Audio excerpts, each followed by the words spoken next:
ছয়টি আলামত রয়েছে, যে আলামতগুলো প্রকাশিত হলে বুঝে নেবেন বা জেনে নেবেন যে আপনি মারা যাবেন, আপনি পৃথিবীতে আর বেশি দিন টিকবেন না।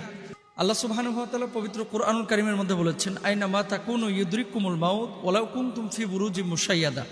যেখানেই তোমরা থাকো না কেন, সুউচ্চ প্রাসাদে হোক, গর্তের মধ্যে হোক, পানির মধ্যে হোক, ইন্টেনসিভ কেয়ার ইউনিটের মধ্যে হোক, মৃত্যু তোমাদেরকে পাকড়াও করবে। যখন সময় চলে আসবে মৃত্যু সাক্ষাৎ তখন করবেই। এখন মানুষ যে মারা যাবে, ধরেন আপনি ট্রেনের নিচে পড়ে গেছেন, আপনার উপর দিয়ে ট্রেন চলে গেছে, আল্লাহ না করুক, তো আপনি তো এখন মারা যাবেন, এটা তো আপনি জানেন। হঠাৎ মৃত্যু এটা আল্লাহ রাসূল সাল্লাল্লাহু আলাইহি ওয়াসাল্লাম কখনো কামনা করেন না, বরং তো আল্লাহর কাছে তিনি পানাহ চেয়েছেন। হঠাৎ মৃত্যু এটা ভালো মৃত্যু মধ্যে পড়ে না। তবে এটাও বলা যাবে না যে কেউ হঠাৎ মারা গিয়েছে সে মানুষটি খারাপ। রাসূল আকরাম সাল্লাল্লাহু আলাইহি ওয়াসাল্লাম আমাদেরকে দোয়া শিখিয়েছেন, আল্লাহুম্মা হফাজনা মিন কুল্লি আমওয়াতিল ফুজা। হঠাৎ ঘটিত মৃত্যু থেকে আল্লাহ আপনি আমাদেরকে রক্ষা করুন। হঠাৎ সংঘটিত মৃত্যু এটা ভালো মৃত্যু না। তবে হ্যাঁ, হঠাৎ যদি কারো মৃত্যু ঘটে যায় তাহলে সেই মানুষটি জাহান্নামী, এ কথাও বলা যাবে না। মানুষ যখন মারা যায় এমন কিছু সিমটম বা আলামত রয়েছে, যে আলামতগুলো আল্লাহ তাআলা মুমিনকে বোঝার তৌফিক দান করেন, এবং এমন কিছু প্রকাশ্য আলামত আছে যে আলামতগুলো দেখলে একজন মানুষ জানে যে সে এখন মারা যাবে। আপনি হার্ট ব্লক হয়ে গেছে বা স্ট্রোক করেছেন, আপনার রুহটা একেবারে বের হয় অবস্থা, গলার মধ্যে হলকুমের মধ্যে চলে এসেছে, সে সময় তো আর ব্যাখ্যা করে বোঝানোর প্রয়োজন নাই যে আপনি এখন মারা যাবেন। এমনভাবে লাইফ সাপোর্টে আপনাকে রাখা হয়েছে, আপনি বুঝতেছেন যে আপনি আর টিকবেন না, তো সে সময় তো আর নতুন করে নিউজ করার দরকার নাই যে আপনি মারা যাচ্ছেন, তাই না?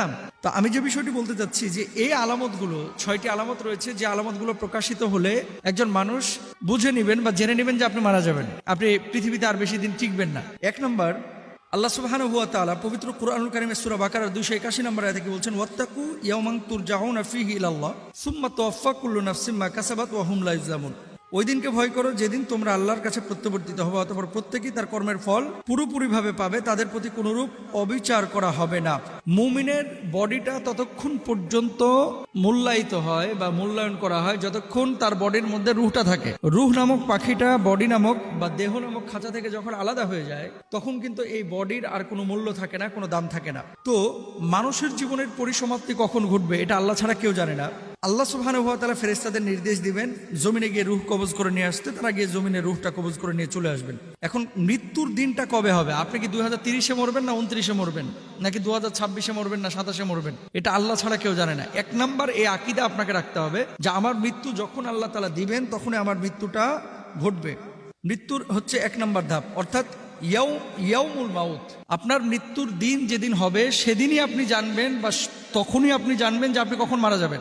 মালাকুল মাউত এসেই কিন্তু ধীপধাপ আপনার রূহটা কবজ করে নিয়ে চলে যাবে না, বরং কিছু প্রস্তুতির বিষয় আছে। আপনাকে জান্নাতের চিত্র দেখানো হবে যদি আপনি মুমিন হন, আর আপনি যদি কাফের বেঈমান হন জাহান্নামের চিত্র আপনাকে দেখানো হবে। তো এই কার্যক্রমগুলো সম্পাদন করতে কয়েক মিনিটের বা কয়েক সেকেন্ডের প্রয়োজন হয়। সুতরাং যখন মালাকুল মাউত আপনার কাছে চলে আসছে আপনি কিন্তু তখন বুঝে যাচ্ছেন যে আপনার রূহটা এখন কবজ হবে। এক নাম্বার আলামত, রূহ কবজের ফেরেশতা যখন এসে জান্নাত জাহান্নামের আপনার সামনে চিত্র তুলে ধরছে আপনি জানবেন যে আপনার সময় শেষ হয়ে গেছে, আপনি এখন মারা যাবেন। এক নাম্বার। দুই নাম্বার আলামত কি? আপনি যে মারা যাবেন বুঝবেন কিভাবে? দুই নাম্বার আলামত হচ্ছে আপনার রূহটা যে কবজ করার যে প্রক্রিয়াটা। অনেক সময় মানুষ দেখবেন যে পড়ে রয়েছে, ফেলফেলা তাকায় আছে আপনার দিকে, 5 মিনিট 7 মিনিট 8 মিনিট 1 ঘন্টা 1.5 ঘন্টা পর্যন্ত মানুষ কোনো কথা বলতে পারে না, খালি তাকায় থাকে।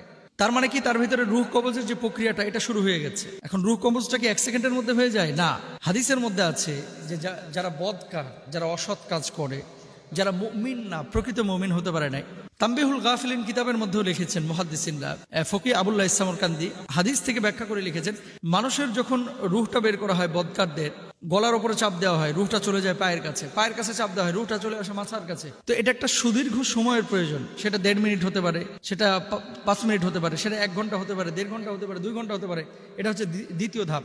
যখন আপনার ভিতরে এরকম যন্ত্রণা বা খুশির কোনো সংবাদ আপনার সামনে উপস্থাপন করা হচ্ছে তখন কিন্তু সে মানুষটা বুঝে যায় যে আমার আর পৃথিবীতে থাকার সময় নাই, আপনাকে এখন চলে যেতে হবে, হয় জান্নাতের পরিবেশে যেতে হবে অথবা জাহান্নামের পরিবেশে যেতে হবে। 2 নাম্বার। 3 নাম্বার, তারাকে কোরআনে এই স্তরের কথা বর্ণনা করা হয়েছে। কি? কাল্লা ইদা বালাগাতিত তারাকি। এটা কুরআনুল কারীমে আল্লাহ সুবহানাহু ওয়া তাআলা সূরা কিয়ামার 26 থেকে 29 নম্বর আয়াতের মধ্যে বলেছেন, ওয়াকিলা মান রাক ওয়াযান্না আন্নাহুল ফিরাক ওয়ালতাফাতিস সাকু বিস সাক। কে ঝাড়বে? অর্থাৎ আত্মীয়